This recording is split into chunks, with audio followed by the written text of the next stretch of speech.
Rosetta is gone. The Hunted is also absent from shelves, awaiting a small restock this summer, and then gone forever. And High Seas on the horizon? Pre-orders are already being allocated and reduced. Constrained and limited product is the reality of the current situation in Flesh and Blood.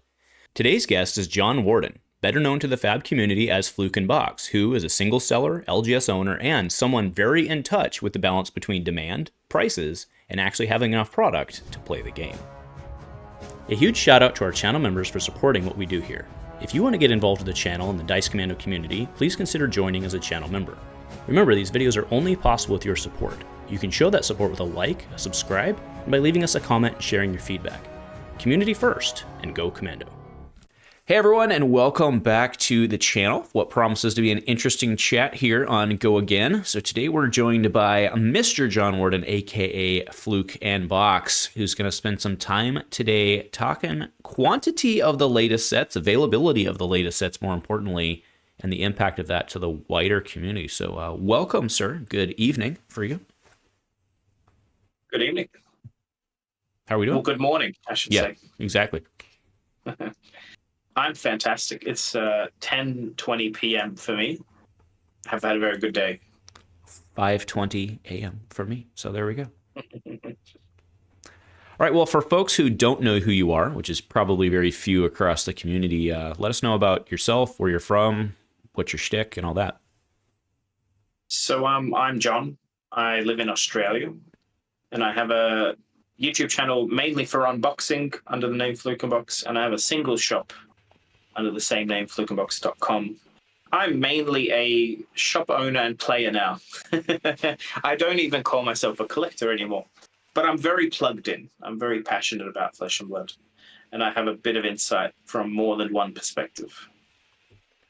And you've recently opened, and by recently I mean like within the last year, you've opened an actual brick and mortar, right? Yeah, we opened in December. Yeah, nice. Cool. And it's going way better than we expected. in both good and bad ways. So what is your history with Flesh and Blood? You've been around for I don't know how long. Forever, yeah, so I think. I mean, these days people think it's forever, but I started in Tales. Okay. I just before Tales. Tales was my first pre-release. It was like a COVID pre-release. I had to get the packs mailed and I had to play on webcam. So that's my first Flesh and Blood set. What is that, 2020, 2021? Something like that. 2021, I think. My history was started as a collector, watched some Rudy unboxings, and I bought, at the time, higher end stuff, Alpha and Crew first ed. And then I met Tall Timmy, who had a YouTube channel at the time. I think he's still active now, less so than he used to be. He was a local, like literally 10, 15 minutes away. So I reached out and he got me to a LGS that taught me how to play, that got me a deck that I've been playing ever since. And then I shifted more from collecting to being a store owner because we couldn't get singles easily in Australia. As a new player, it was really tough to build a deck. And I was watching Americans just say TCG player, and I'm like, we don't have that. So it's like Facebook and eBay. So I talked to LSS and they gave me permission to access distribution without an LGS brick and mortar at the time. And then now we actually have a brick and mortar, and the business we just hit our 7,000th order in less than 2 years. So it's a lot. It's very active and busy. But it's for the love of the game more than profit, even though it's mega profitable. Flesh and Blood singles are a great business. It's still mainly a passion project for me and my business partner. Awesome. And then, I would ask you about your favorite hero, but last time we had you on here, you and I were talking our mutual girl, Dorinthea. Is that still your favorite, or what are you on these days? I only play Dory. I say that I've played everything else. Not everything, but I've played a lot of decks. I'm a very big advocate of swapping decks with opponents at a casual level. So my business partner plays Rhinar. On occasion, I'll be like, just give me your deck. I'm going to play Rhinar today. Because it's a great way to learn when there's, so you're not at a tier 4 event. So, but Dorinthea is 90% of what I play.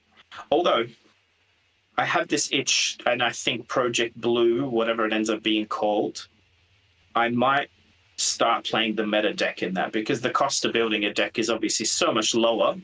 I might just do the meta chase and see where my skill takes me, because I've never really explored that. And that's a lie. I played Prism one time in the Starvo meta just to see if I'm bad or if my deck is bad. I wanted to prove to myself that I'm a decent player. So Hayden Dale actually loaned me his deck, and I did a lot better with the Prism than I could with the Dory. Obviously, it's a much stronger hero. So I put it back on the shelf and never played it again. But maybe Project Blue, I'll start meta chasing a little bit and see how I feel. Okay.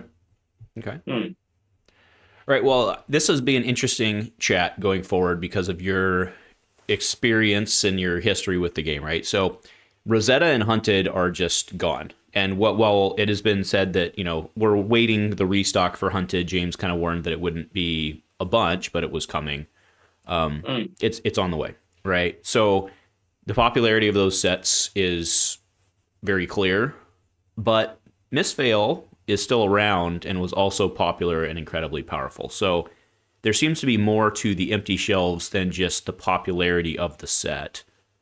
Print quantity is clearly changed, or do you agree with that statement?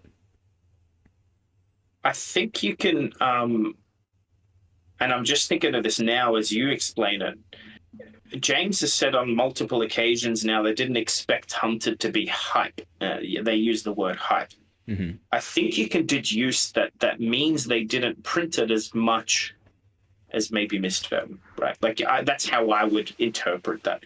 They're not super close. They're not super close to the chest about print runs. They eventually release them, so we'll find out everything. For the listeners, like everything you're gonna hear today will get explained in the next 3 years, I imagine, because you'll go to the collector center and see the print run. I don't know, man. I think I'm like maybe leaning the opposite to you. I think you might think it's short of printed and Hunted, and definitely ICs are starting to look like the demand far exceeds the supply.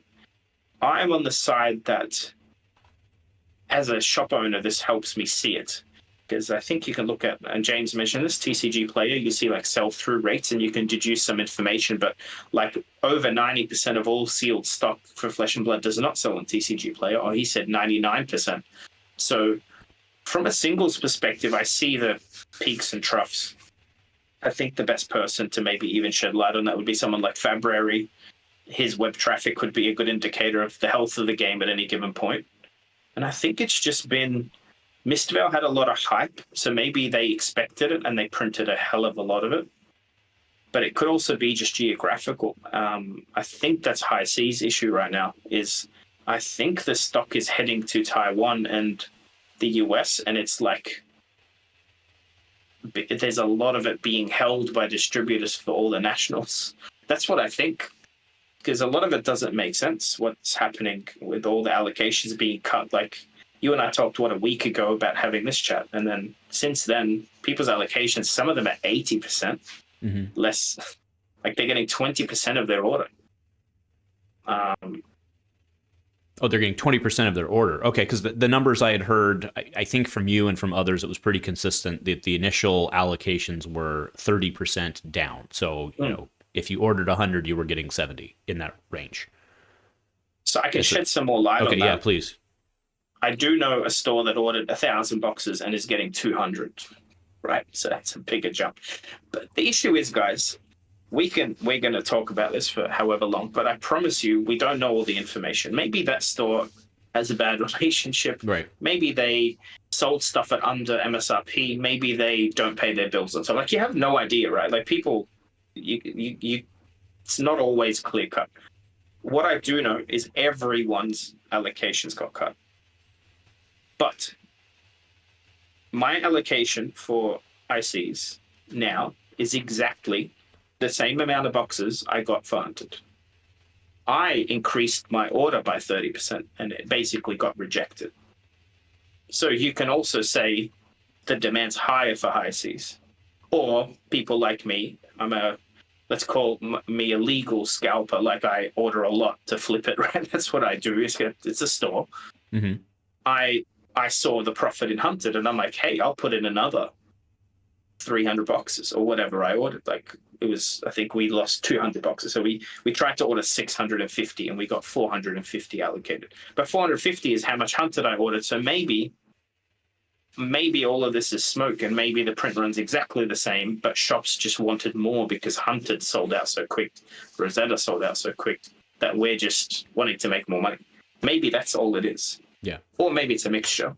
Well, I don't think I'm claiming that there's less high seas than Hunted. I don't think that's where my, I mean, I'm not claiming anything, to be clear, but I don't think that's where my head is, right? But my, you're not the only one I've seen allocated. I know that the LGS that I go to, I know I've talked about them with how much we're going to have available for pre-release and all that, and I know that they've not been given, at least yet, what they asked for.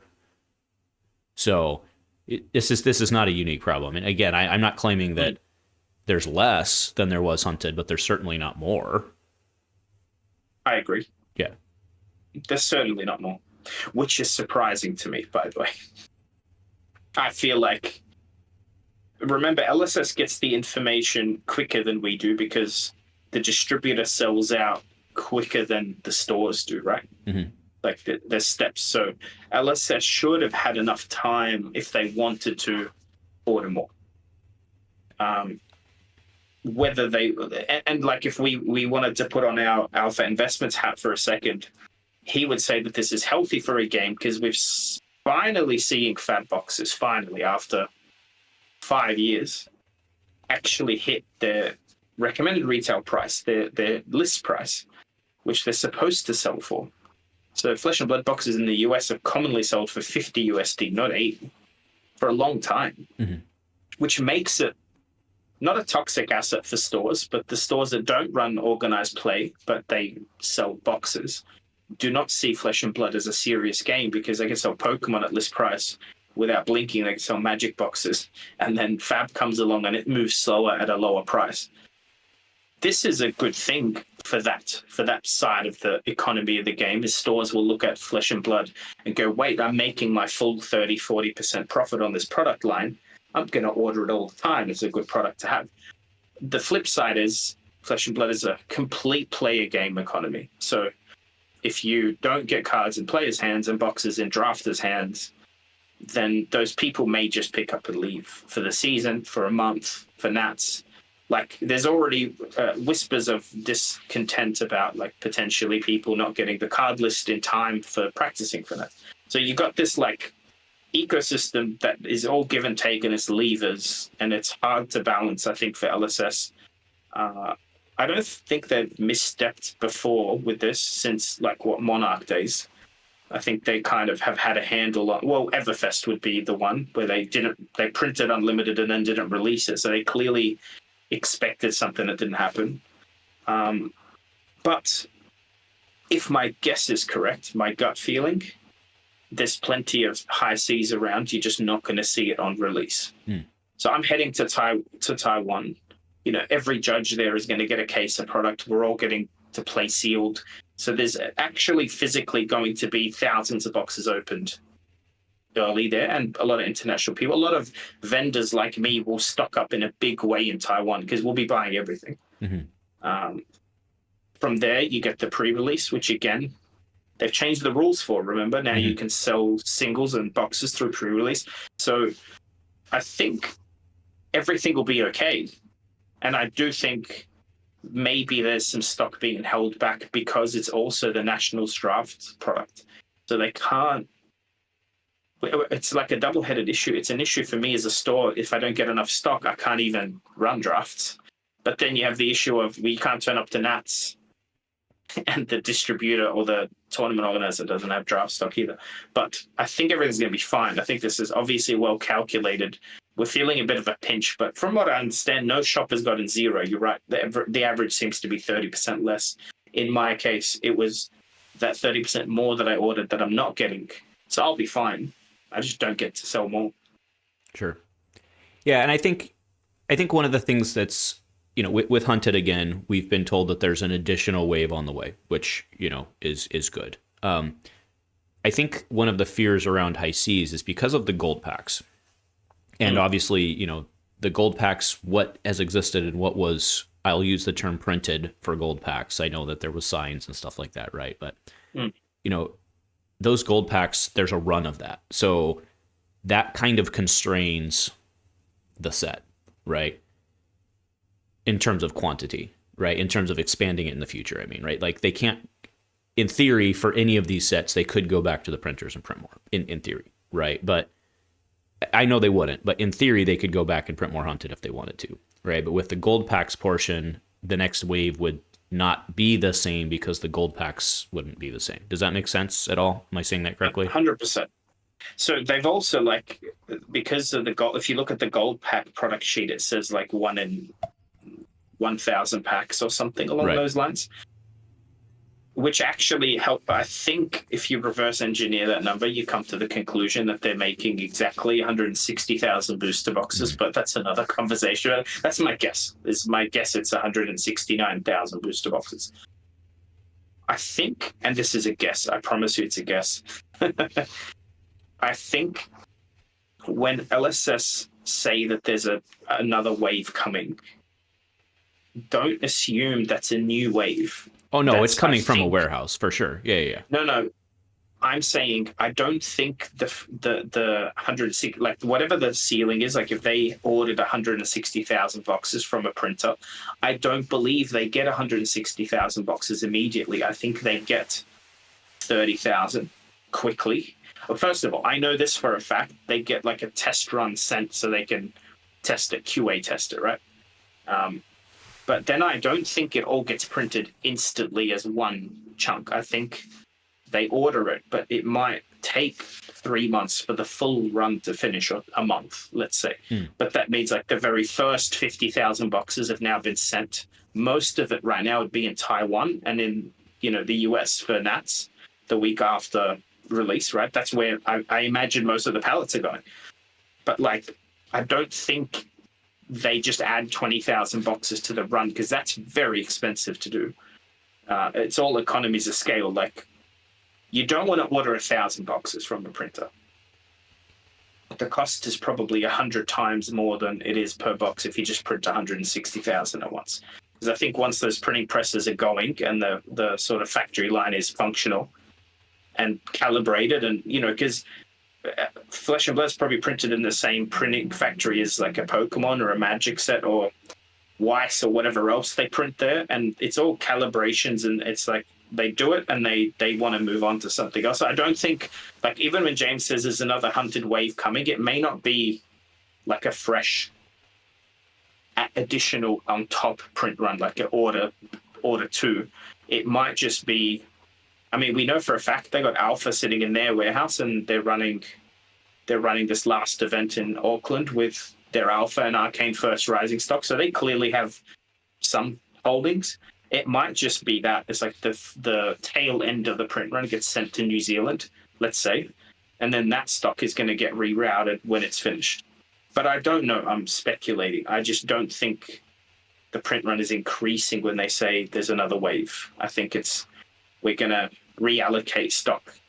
I'll give you an example. This is from a long time ago, but before Japan happened, I was in the market for Arcane Rising Unlimited boxes, and I heard that there were pallets of them in Asia. And I was like, I want to get them. And they were earmarked for Japan launch. No one could touch them. No one could sell them. I knew they were there. I just couldn't access them. The distributor couldn't sell them. So that gives you an indication of they could just have pallets, and they want to hold on to them and see where they need to go. Remember, we're still what are we, 2-3 weeks from launch? 3 weeks. I'm sure that decision happens in the next 3 weeks, and then hopefully stores like me get a phone call, which my rep pretty much said, when we get allocated more stock, we'll let you know. So I'm hoping that, we're not waiting, and before Nats, there'll be another bunch of stock for shops. Okay. All right. Well, I want to build on this conversation some more. Let's talk singles cost of play and, stuff around that. So there's an interesting, kind of side conversation in the fab sphere right now about, Flesh and Blood, meaning LSS, LSS is very aware of the cost concerns of the game, right? I'm talking, Shelter's like what, a $95 card US right now, something like that. Fellings are insane. There's, how do I say this? There's a lot of folks out there who are like, don't worry, folks. When some players are complaining about the cost of the game, there's been a lot of the Fab fan kids, right? The LSS never does anything wrong kids who are like, don't worry, LSS has said they're aware of the cost. And I'm like, well, yeah, they're aware. They're the ones who like decided to print what they printed, right? I mean, you look at Shelter. If you even do just like a raw, because what was there in the Hunted? What I saw was that there were roughly, if you look at the normal set Majestics, not like the expansions and the heroes and the stuff like that, right? It was pretty consistent. There was 5 Majestics per box. Is that pretty consistent with what you saw? Yeah. Okay. So there was then what? How many Majestics in the set? How many normal Majestics in the set? I don't remember. Which means that you would know how many, on average, how many boxes you would need to open to get one Shelter, right? You then assume that all of your players, I don't know what that means, but all of your players need to get 3 Shelters. You should know roughly you what definitely do the maths. Right. Yeah. So go ahead. I mean, what are you, I think you know where I'm going here, right? Like you should know what your numbers are. So to be surprised that it's a more expensive card than you were, I guess that's what I'm saying to the Fab Fam kids is like, they're smart people over at LSS. There shouldn't be any surprise that we got in this situation. Yes, but you need to put an asterisk on that. Because smart, like the way James is obviously very intelligent. He's also limited in what he can do himself, right? So like if you have a lot of faith in James White, that's a good thing. So do I, right? Otherwise, I don't think I'd be so involved. But they misstep all the time. And I think that's a sign of how hyper-focused they are on this competitive, make it very balanced for limited environment, make the pro circuit work. Their production quality is going through the roof, which is another focus on competitive. They do this competitive play thing better than anyone. I think if we skip 20 years, this is going to be the game. Like, you can feel it. The competitive scene, if you want to make money in card games, Flesh and Blood is clearly the leader and probably is going to be the powerhouse. Like, unless you're going to become a poker player, you're going to be playing Flesh and Blood to make money, if that's where your mind's at. On the flip side, I feel like there's been these, like for instance, Clave. Clave was short printed, man. Like I called James out on it a little bit. I love the guy. He sort of dodged the question, and that tells me not that he does. I just actually don't think he knows exactly what that side of the company's decided to do. Like, I don't think James is involved in the conversation of do we print left and right side of daggers or just one side. Like, I have no idea why they printed one side, and I don't like sitting down with James White and try and get him in a gotcha moment, but you could tell he doesn't know that specific decision. All he knows is what it's not a mistake in the print run that there's only one-sided clave. But that doesn't mean it's a correct decision, right? I can tell you it's not, because every singles order I got for a clave had 2 claves in it, and it just drove the price to insane amounts, and it doesn't make any sense. Why not print the left and right side, right? Like it doesn't make sense. Shelter, they've acknowledged that the reprint's coming already, which is crazy in and of itself. I think they already planned the reprint when they printed Hunted. I would have loved to see it in high seas. That would have been the 4D chess move for me, because it's pirate themed, to have it already ready, pre-printed in the next set, because it would have driven prices down speculatively, right? So if you knew the moment Hunted was finished and we started talking about high seas, and they were already like, well, one of the key cards is Shelter, because look at it, it's a pirate themed card. I don't think anybody'd really bat an eye, and then it would regulate the market a little bit.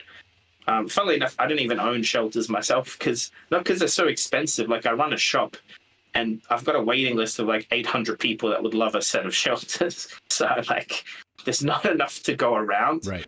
And I don't care to play it in Dory. So I think I don't. I love Brian Gottlieb, by the way. I'm gonna have a dig at him, but I Oh love the no. guy. Right? Like he said, I think Shelter was when he explained it. He was like, Sync and Fate power levels were so high that it kind of really pigeonholed what you can do with D reacts.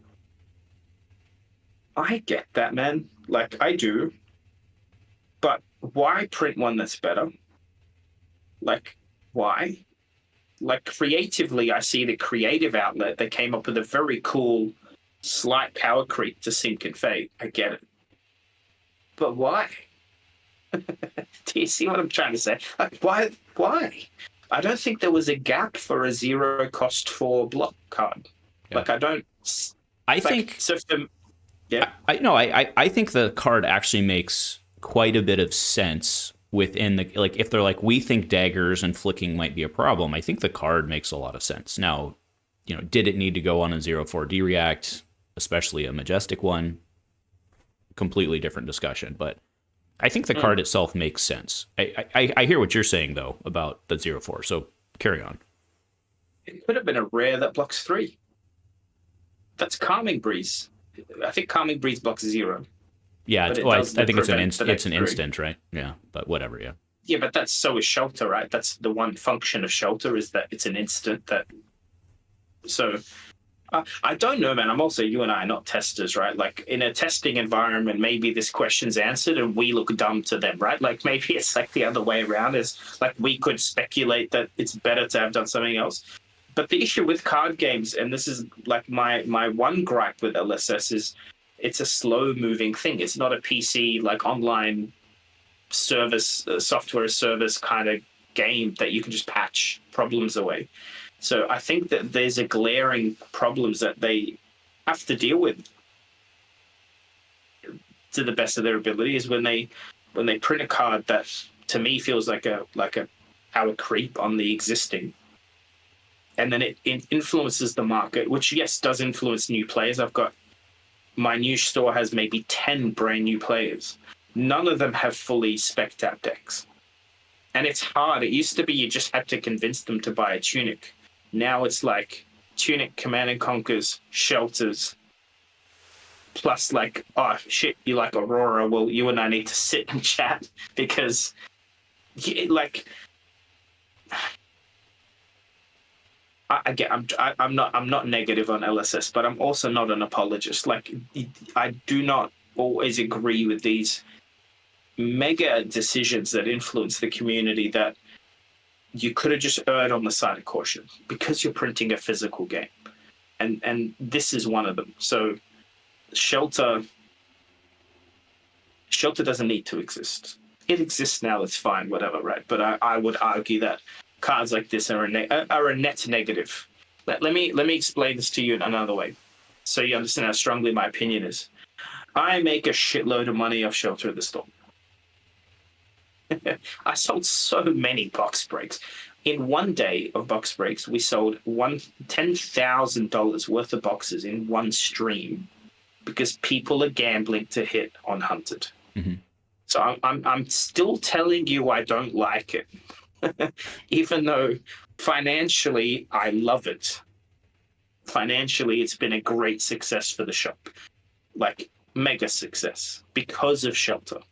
Do you see where I'm coming from? Oh, no, it's I totally great, do. but it's a net negative because really the main facet of the game's success is the new player. It's the grassroots. It's the same as any sport, and I would consider Flesh and Blood more of a sport than a game these days because like the pinnacle is like a massive worldwide tournament and hundreds of thousands of dollars worth of prizing. So it's like a sport. It's pretty competitive. This is not the way to do it. I don't know how other games do it. I don't care. Like people always bring up, oh, but Yu-Gi-Oh, but I don't care. Like I'm not in those spheres. So I couldn't extrapolate value from that conversation. I just know cards like Shelter are a problem. It doesn't matter if you reprint Shelter, I don't think anymore. Like it's so strong and it's such a necessary sideboard card that now you're stuck reprinting it to infinity instead of printing cool shit for Dory who needs it. Like, you know what I mean? Like, we could also argue that you're leaving classes behind and printing stuff that. And look, man, I don't like the flick dagger thing. I don't like it. I don't like that, nor do I like shelter. Like, I definitely don't like you creating a problem that you need to find a solution for either. Like, I like the give and take of Flesh and Blood, and it feels like creatively, since Tales, they keep, and I say power creep, it's not power creep, but classes, talents in the game seem to be too strong. I can show you data on that. I don't need to. Everyone that plays the game knows the talented heroes are a problem, man.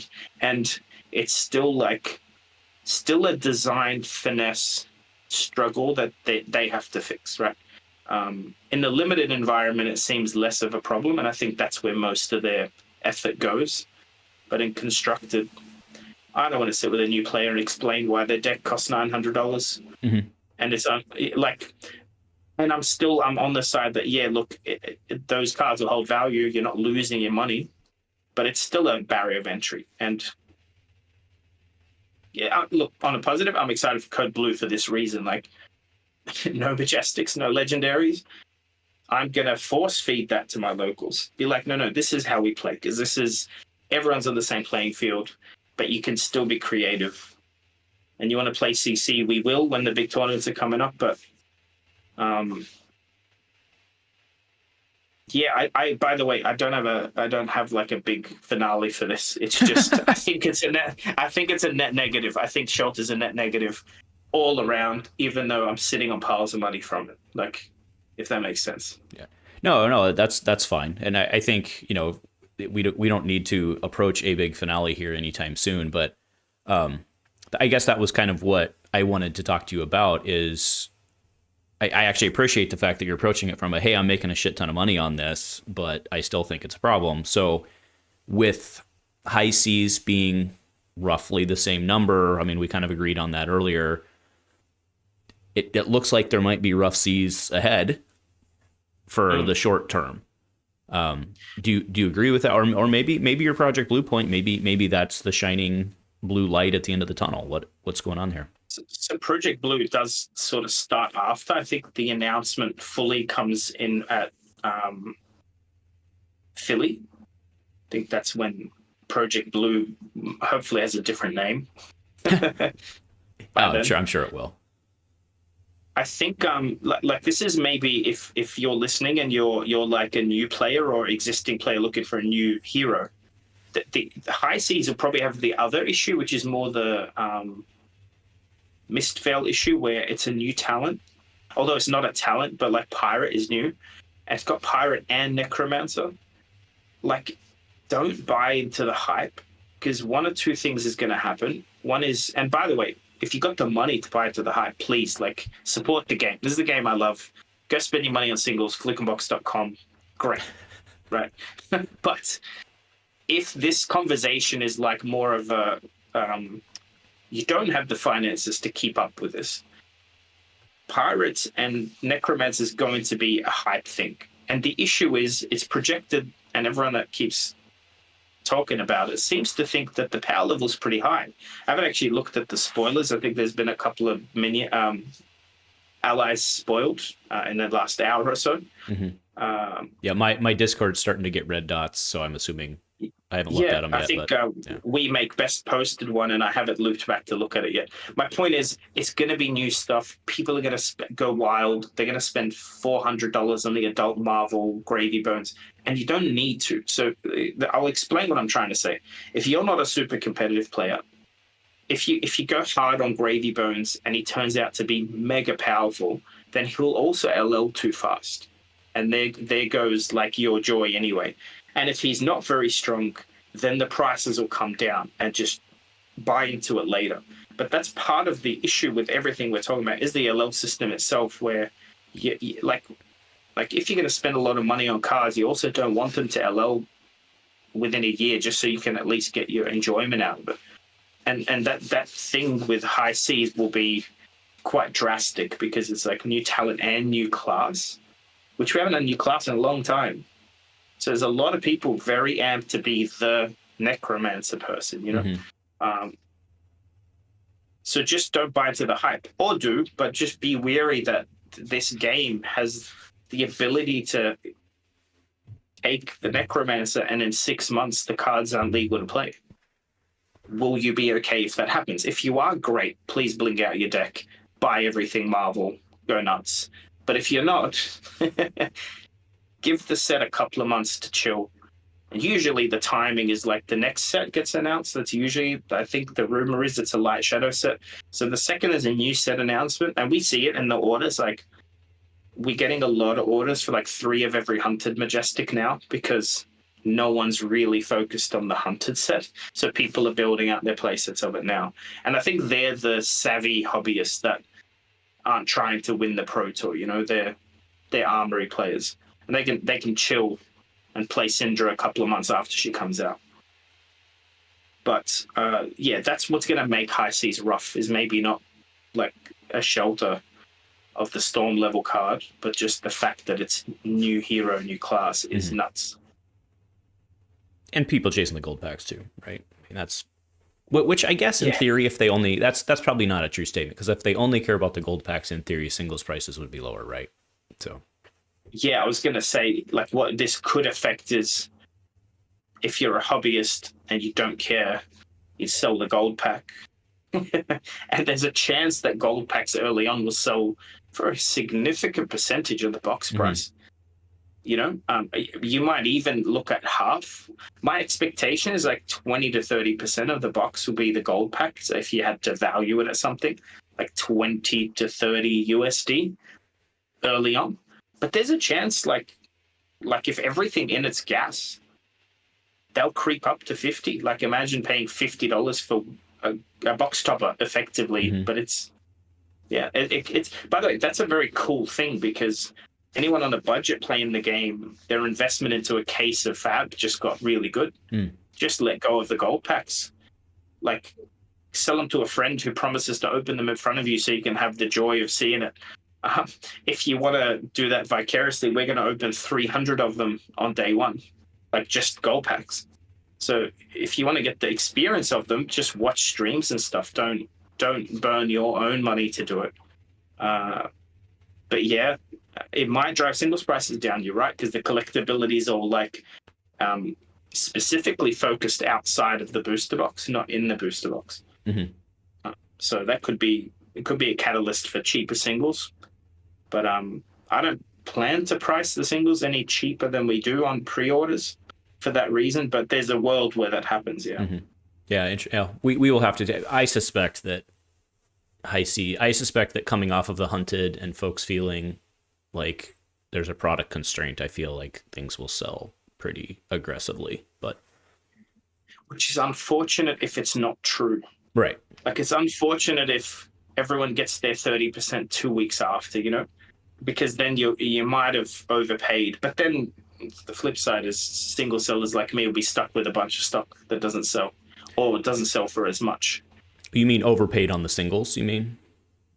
Because, you know, the stores are still going to sell. I mean, if your store is charging more than MSRP, and I don't mean your store, I'm talking like to the viewer, like if the viewer store is charging you more than MSRP for a booster pack, like a sealed booster pack, just don't buy from them, right? Like, but so funnily enough, we're doing that. So for High Seas? Yeah, but I'll explain. So we sold more than our allocation, right? We were, like, out of all the boxes we ordered, the 650, we've already sold more than 400 boxes. We haven't sold more than 400, but we also need to open for singles, right? So we drew a line in the sand and like zeroed out all our stock for boxes and went, okay, we need these for singles, these for a pre-order sales, right? Everything's did the numbers. We were 100 boxes short. So I bought 200 boxes. I paid 85 USD each. More. What's 155 AUD to USD? Whatever that is, that's what I paid. It's actually probably closer to 100 USD per box. I paid. I bought them I bought them from other stores to fill my own orders. So I'm taking a small loss there, right? So now that I've done that, I've put my boxes at 150 USD, which are the ones I paid 100 USD for, I've listed them at 150. Like that's a true story. Like we haven't canceled anyone's pre-orders. Like I would be a scumbag if I canceled all the pre-orders and then put the prices up. But I've honored everything, and then I'm like, well, whatever extra boxes sell. And the reasoning for that price exactly was other online sellers in Australia have all put their pricing up to 150 USD. So we're matching it. But also it's because I don't want to sell them yet. I want to see what happens, and then I'll reduce them. Anyway, it's a tricky thing. That's slightly different, right? I mean, it is still like prices of the new set on opening day. So that's true. And I don't want to sound like I'm backtracking here, right? But it's, we have sellers in our area who have Rosetta still, and that is not at MSRP, right? So, and I don't think anyone should expect it to be at this point, right? Because it's a more constrained product. So if to your point, you had to go basically procure secondary market items. I don't think it's unreasonable to charge more than MSRP for that. So I'm not trying to sound like I'm backtracking here, but like what you're doing there doesn't seem unreasonable. And what I'm doing doesn't feel good. Right. But I'm not going to sell it for what I bought it for. I'd rather open them for singles. So that's our logic, is we're going to list some for above. Let's get through release week, and whatever's left, we're just going to open. At the end of the day, we're a single shop primarily. So funnily enough, I've told, like before I bought boxes, I was telling our locals they couldn't get stock from us anymore. This is the website. They have 4. This website has 7. This website has 18. Like, go buy them before I do, because I need 100 boxes, but make sure you've got your orders in. So I literally gave everyone I know some heads up when the stock dried because of the allocation. So the allocations went out and then it just disappeared. Look, it's not all of this is like, first and foremost, is very good news for LSS. Like they're clearly succeeding. Every set seems to be a step up. Talk about self-improvement, 1% a day. Like these guys are doing more than 1% a day, like they're constantly improving. It's hard to fault them for anything. Like I can sometimes come across critical or negative, but that's more from wanting to make sure this thing lives for a long time than it is like unhappiness or wanting to not be involved. It's the opposite. Everything's like, I just put in our pre-order for Smash Palace for Guardian Mastery Pack. Like I'm so pumped for those. I think they're great products. We're going to run like a mini league of Smash Palace in the shop where you can add packs every week and keep strengthening your Valda deck till it's not your Valda deck, your Guardian deck till it's till like the end of the month or whatever, and do some sort of champion prize. But high seas, man, this is unique what's happening. I don't think we've experienced this exactly before for Flesh and Blood. Maybe Monarch. Yeah, was a little bit, but first edition Monarch. There was that gap between first edition and Unlimited hitting, and that was rough for players, right? Because there was, I was able to get a case of Monarch, and I couldn't not sell it because I sold it for 1,600. Yeah, I mean that's stupid. Yeah, I couldn't justify not selling it. So just for the people FOMOing, like. Fudding out there, that's not happening. Let's be clear. This is not, by the way, let me rephrase. As far as I can tell, that's not happening. I do have some suspicion about some distributors that might be allocating stock because they want their favorite seller to get it. I have that. You get that sense sometimes. But LSS, I think, will never allow Monarch first to repeat. I think they're well past that. They've got enough experience now that it's just not going to repeat. Like if someone tried to Monarch first their set, I think they will print another 100,000 boxes to make sure it doesn't happen. like I don't think it's possible. Yeah, well, I mean, that was a different era of the game too, with first edition Unlimited and the delay in how long between Unlimited was coming out. But yeah, there was some suspicious activity around the Monarch thing, but we don't need to go into that. All right, last question I have for you. This was not on the pre-script, but it's been something I've seen in the Fab sphere quite a bit, is this discussion around cards holding value, right? And I wanted to ask you, as a player and someone tied into these games, why is it that we as a community, and it's not a Fab community, right? It's TCG community, whatever. But why is it that we as a community only focus on the expensive cards holding value? You know, why are we not still happy? Because we usually equate Fab as too expensive with Fab cards are going to hold value. And I see them as being different conversations, right? You could have a $10 card that stays a $10 card and holds value. But most everyone's like, oh, it's okay to buy the $100 card because it'll hold value. So which is actually incorrect. Yeah. I mean, if you look at something like an Exude Confidence or something like that, which, you know, to go back to Monarch, right? But that's a card I've been touting for years. And it's like, dude, Exude Confidence is like a $2 card. Go buy a playset of Exude Confidence. And now it's like 8 or 10 or something like that, right? And yes, it can go up and down. And I don't want to get focused in on maybe that card. But all of this conversation around holding value, you could still hold value and be a $10 card. So I don't know, like, why are we only focused on retaining value when the card is I think something we wouldn't want to tell our mom we bought? Right?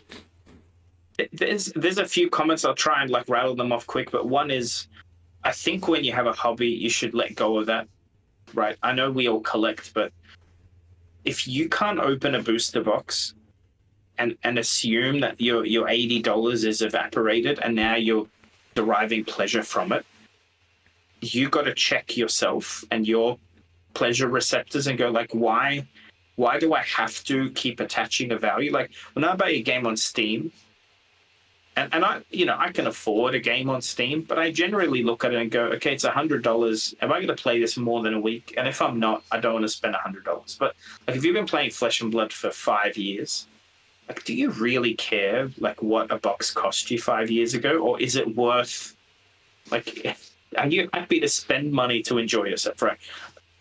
That's like number one. It's when people talk about EV of boxes, I'm like, what? Why are you opening it if the EV matters? Like, just open it. Not even to gamble. It's just fun. Anyway, second point to what you said. As a professional single seller, the higher end cards fluctuate more. So they are way more risky. Also, LSS has not shown any shyness in banning the shit out of your expensive card if they think it's worthy. So when you know, Art of War got banned, man, that was not a cheap card. Command & Conquer could get banned. So, like, you're not in control of that. And for you to think that you're safe from it because I've spent $100 on this card and there's no way they would ban it, you're very, very wrong. So when if you're talking about it as a long-term investment, the cheaper Majestics are the ones that actually hold their value. They all have a pretty solid floor of a couple of dollars that they never seem to go under because they really are still a limited card. Like there's not an unlimited amount of Majestics of any Majestic. There's even white border Majestics are not that, like you couldn't go buy 1,000 of them at whim. You just couldn't. There's not 1,000 on TCG Player. I don't have 1,000 of any of them. You couldn't do it. But if suddenly no one's flicking knives, suddenly Shelter might be worth half. Exude will not go down by 50%. I tell you that now. Mm-hmm. And you know that, right? It's just solid for what it is. It's not meta. It comes in and out. But Snag's a good example of this. Snag had its heyday back in Crew days, I think. It was like a very strong card into Chane, I think. And then it's kind of not been, and now it's back in vogue. Like everyone's buying Snags. I think it's for the new matchup. Mm-hmm. But that's still never, ever been $100. Yeah, Snag was like 30 at one point, I think. Yeah. It never will be $100. It's just not that kind of card. But if you're worried about your collection retaining or losing value, they're the ones to stop to have. Yes, playsets of Snag, Exude, things like Erase Face, where it's still an extremely solid card. It effectively can outperform Command and Conquer in certain matchups. There's a lot of those cards, and they come in and out. Unmovable be a good little tip for people. There's a reason they just printed an EA version of it as a promo. There's a whole Guardian set coming.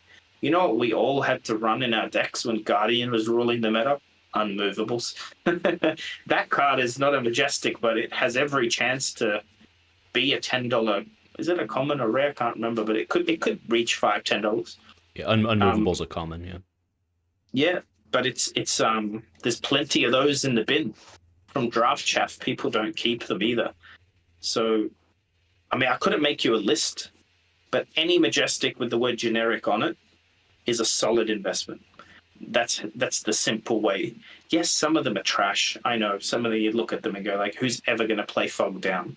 But you know what? I've seen Fog Down on stream at Pro Tours. Like it's worth owning Fog Downs. It just is. It's for what it does. It's very strong. It's like it's the warmongers from wish.com or something. It's like the but yeah, I agree with you. I think there's like a weird relationship people have, but I think that's more copium than it is any semblance of reality, where like your shelters will hold value or go up. That's actually rarely happened. I think most cards that like at a very high peak, including Command and Conquer, also saw very big drops sometimes when there'd be reprints announced, or like the new Command and Conquer took a long time to catch up to the old one. Like in sales, we didn't sell many of them. People, so nothing's safe. Yeah. Also, LSS will reprint them, so it is what it is. Like I actually think you're even more correct, because LSS has a habit of chasing those cards and reprinting them on purpose to reduce their value. So if you like, do you really want to gamble against LSS's reprint policy? I wouldn't. As a investor, right? You can own your playset. That's one thing, but don't bet on it. Definitely don't buy stuff that is like you need the money out of, or you need it to keep its value. Like a lot of people do this in crypto and go broke. Like don't use your credit card buying gravy bones cards, man. Like it's like Yeah, fair enough. All right, yeah, but again, we're two old men shaking our fist at a computer screen, so you got to do what you got to do. All right, well, anything you wanted to hit on before we wrap this up and get out of here? No, when's your next big... you've only been to the big event in Auckland, was that or Queenstown? Was that your first overseas fab event? That was my first overseas fab. That was actually my first time off the North American continent, so... Wow. Yeah. I was just going to try and figure out when I see you next, but... Oh, probably Philly. Sure. I'll be at Worlds. I'm 50-50. Oh, okay. Well, under the assumption that you were going to be there, then fair. Yeah, fair. Yeah, but okay, fair enough. That's good. That's going to be a mega event. Yep. I'm looking forward to that. That'll be awesome. So... No, thanks for getting up so early and for having me. Yeah. Well, awesome. All right. Any other? So you already shouted out the flukeandbox.com.